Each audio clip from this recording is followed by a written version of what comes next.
Hey aspirants, welcome back to professional banking. स्वागत है आप सभी का। कैसे हैं आप सभी? तो दोस्तों, जैसा कि आप सभी जानते हो कि इस वीडियो में मैं आपके साथ द हिंदू के कुछ इंपॉर्टेंट डेली वोकैब्स का डिस्कशन करता हूं और उसी सिलसिले को हम कंटिन्यू रखते हुए आज डे 28 में एंटर कर चुके हैं। तो आज भी मैं आपके लिए कुछ इंपॉर्टेंट डेली वोकैब्स लेकर आया हूँ जो डिस्कशन करेंगे साथ में मिलकर। लेकिन उससे पहले अगर चैनल पर आप नए हो तो चैनल को सब्सक्राइब कर लो, बेल आइकन को प्रेस कर दो और अपने दोस्तों के साथ शेयर भी कर दो इस वीडियो को, ठीक है? और मेरा डिस्क्रिप्शन में लिंक दिया हुआ है टेलीग्राम चैनल का, उसको ज्वाइन कर लो। वहाँ पे इसकी लिंक पीडीएफ दोनों डालता रहता हूँ, ठीक? चलो स्टार्ट करते हैं आज के वीडियो को। आज हमारे पास है जो पहला वर्ड वो है प्रूडेंट। प्रूडेंट एक एडजेक्टिव होता है। इसका मतलब होता है sensible and careful when making judgement and decision.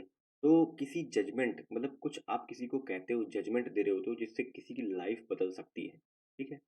और कोई डिसीजन ले रहे हो जिससे अपनी या किसी की लाइफ को बदल सकते हो, उस वक्त सेंसिबल रहना और केयरफुल रहना होता है प्रूडेंट, ठीक है?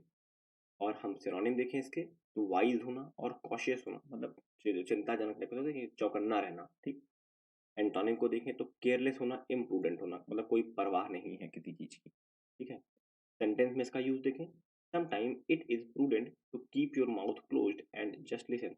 तो कई बार ऐसा होता है ना कि प्रूडेंट होना पड़ता है, केयरफुल होना पड़ता है, सेंसिबल होना पड़ता है, तब जब कोई कुछ बोल रहा हो उस वक्त अच्छा ये होता है कि शांत रहो, ठीक है? कोई अगर गुस्से में आपको डांट रहा है, कुछ बोल रहा है, आपके फादर हो सकते हैं, मदर हो सकती हैं, अगर वो डांट रही हैं तो उस वक्त अच्छा है कुछ बोलने से कि आप चुप हो जाओ, सुन लो उनको, ठीक है? क्योंकि भाई गुस्से में वो है, आप भी कुछ बोल दोगे और गुस्सा आ जाएगा तो चीजें बिगड़ जाएंगी, ठीक है?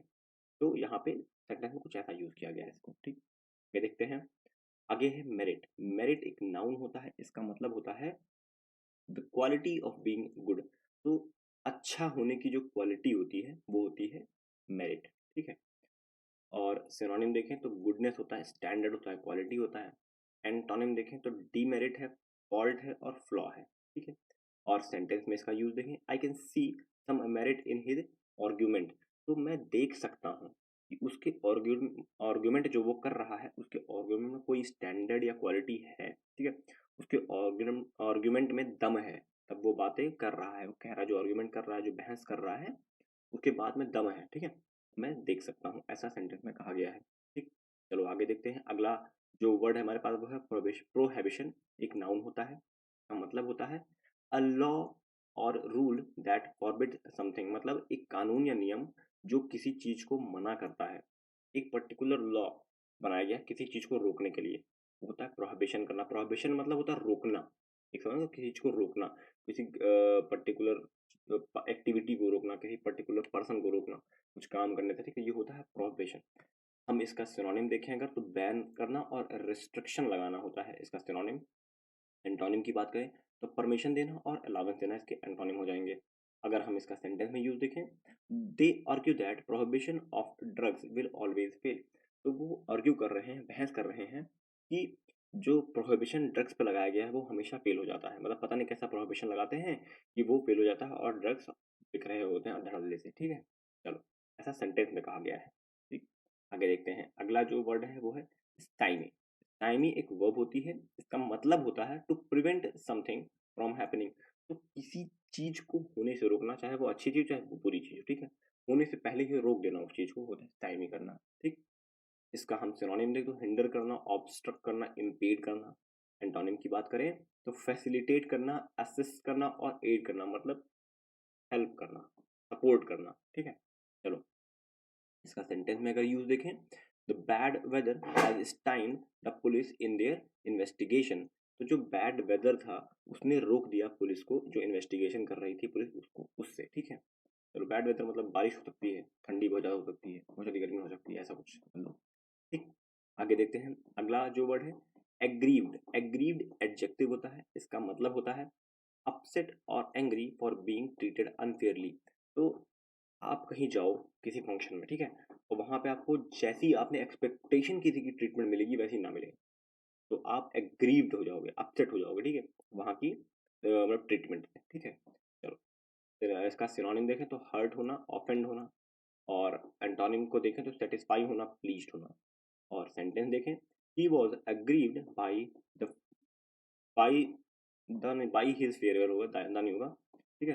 He was aggrieved by his farewell. तो उसको जो फेयरवेल दिया गया ना, वो उससे खुश नहीं था क्योंकि अच्छा नहीं दिया गया। उसे फेयरवेल मतलब होता है कि आप कहीं काम कर रहे हो, वहाँ का आखिरी दिन होना, या कहीं पढ़ाई कर रहे हो, वहाँ का आखिरी दिन होना, उसके बाद आप नहीं आओगे उस जगह पे। मतलब उस जगह से वो पर्टिकुलर चीज़ आओगे अगर, तो वो पर्टिकुलर एक्टिविटी नहीं करोगे वहाँ पे जाके, ठीक है? वो फेयरवेल होना, आखिरी दिन कहते हैं उस जगह पे, ठीक है? तो फेयरवेल उसको दिया गया जो उसको अच्छा नहीं लगा कि भाई बढ़िया से उसकी विदाई नहीं की गई, ठीक है? चलो आगे देखें, अगला जो वर्ड है हमारे पास वो लेट डाउन। ये वर्ब तो होती है लेकिन फ्रेजल वर्ब होती है। मैं यहाँ पे लेकर आया दिखाने के लिए क्योंकि ये इंपॉर्टेंट वर्ड था, ठीक है? चलो आगे देखें, मतलब इसका मीनिंग देखें तो put it down usually because you have finished using it. तो किसी चीज़ को ना आप अलग रख दो, क्यों? क्योंकि आपने उस काम को कर लिया। जैसे मान लो आप कुछ कोई किताब पढ़ रहे थे, आपने किताब पढ़ लिया, नॉवेल लिख रहे थे, आपने लिख लिया, तो आपने अलग किताब का रख दी, तो लेट डाउन कर दिया उसको ना, अलग से रख दिया उसको, ठीक? सिनोनिम देखो तो ड्रॉप कर देना, लीव कर देना। एंटोनिम देखें तो कीप मतलब रखना अपने पास ही, और कंटिन्यू करना, कंटिन्यू रखना, ठीक है? और सेंटेंस में अगर इसका यूज देखें तो Rohan finished the article and laid down the newspaper on his desk.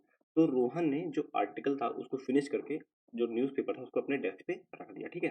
चलो आगे देखें, अगला जो वर्ड है हमारे पास है असेंट। असेंट एक नाउन होता है, इसका मतलब होता है ऑफिशियल एग्रीमेंट टू समथिंग। किसी चीज को लेके ऑफिशियल एग्रीमेंट होना, ऑफिशियली एग्री कर जाना, ठीक है? हाँ भाई इस चीज से मैं सहमत हूँ, वो होता है असेंट। आप किसी से सहमति दिखा रहे हो, सहमति जता रहे हो किसी बात को लेके, किसी चीज को लेके, वो होता है असेंट, ठीक है? सिनोनिम देखो इसके, तो अप्रूवल होना, अप्रूवल देना या कंसेंट देना, साथ देना। और एंटोनिम की बात करें तो डिसेंट और ऑब्जेक्शन इसके एंटोनिम हो जाएंगे। सेंटेंस देखें इसका, he gave his assent to the proposed legislation. तो जो उसने अपना असेंट मतलब सहमति दी, जो पर्टिकुलर लॉ आ रहा था, जो भी चीज आ रही थी वो प्रपोज हुई थी, कि जैसे होता नहीं कि संसद में कोई बिल पास हो रहा होता है, उसको उसमें जो लोग सहमति दे रहे होते हैं उनको कहते हैं असेंट दे रहे हैं, अपना वो सहमति दे रहे हैं, ठीक है? चलो आगे देखें, अगला जो वर्ड है हमारे पास वो है डिस्क्रिएशनरी। एक एडजेक्टिव होता है, इसका मतलब होता है the right to decide something based on one's own judgement. तो अपने जजमेंट पे किसी चीज को डिसाइड करना कि ये चीज करनी कैसे है। तो मान लो कि आपको कोई काम दिया गया करने के लिए, आप ऑफिस में बैठे हो और आपको कोई काम दिया गया, बॉस ने आया ये लो आप ये काम करो, ठीक है? तो अब उसने तो काम दे दिया, अब ये आप पर डिपेंड करता है कि आप उस काम को कैसे करोगे। खुद से करोगे, किसी से करवा लोगे, या मतलब पार्ट टुकड़ों में करोगे, आज करोगे, कल करोगे, ये आपको डिसाइड करना है। उसने कुछ नहीं बताया, उसने कह दिया भाई ये आपको काम करना है। तो ये आपको डिसाइड करना है कैसे करना है, तो उसका मतलब होता है डिस्क्रिएशनरी, ठीक है? आप डिस्क्रिएट करोगे, डिस्क्रिएट करोगे कि मुझे ये काम कैसे करना है, ठीक है? चलो सिनोनिम देख लो, तो अनरिस्ट्रिक्टेड और परमिसिव होता है। एंटोनिम देख लो, तो कंपल्सरी और ऑब्लिगेटरी होता है, ठीक है? और सेंटेंस देखें, अ डिस्क्रिएशनरी डिसीजन मेड बाय अ जज। तो एक जज के द्वारा डिस्क्रिशनरी डिसीजन लिया गया, मतलब उसके ओन खुद से वो डिसीजन लिया गया। मतलब उसमें जो वकील दोनों तरफ के थे, दलील रखे थे, उनसे उसको कोई मतलब नहीं था। उसको जैसा लगा पर्टिकुलर केस को देख के उसने अपने हिसाब से एक डिसीजन दिया। यहाँ पे सेंटेंस कुछ ऐसा आ गया, ठीक? चलो आगे देखें, अगला जो वर्ड हमारे पास है इम्परमिसिबल। एक एडजेक्टिव होता है, इसका मतलब होता है नॉट परमिटेड और अलाउड। कोई ऐसी चीज जो परमिटेड नहीं है, जो अलाउ नहीं है, जिसे परमिट नहीं दिया गया है, ठीक है? वो होती है इम्परमिसिबल, ठीक? सिनोनिम देख लो, तो फॉरबिडन, प्रोहिबिटेड और इलीगल हो जाएगा। एंटोनिम देख लें, तो परमिसिबल है, अलाउड है और लीगल है, ठीक है? इसके एंटोनिम हो जाएंगे। सेंटेंस देखें, it is impermissible to bully other kids at school. तो ये इम्परमिसिबल है, ये अलाउड नहीं है कि आप किसी बच्चे को तंग करें, परेशान करें, धमकाएं किसी स्कूल में, ठीक है? टीचर को के बारे में या स्टूडेंट के बारे में बताया जा रहा है, ठीक?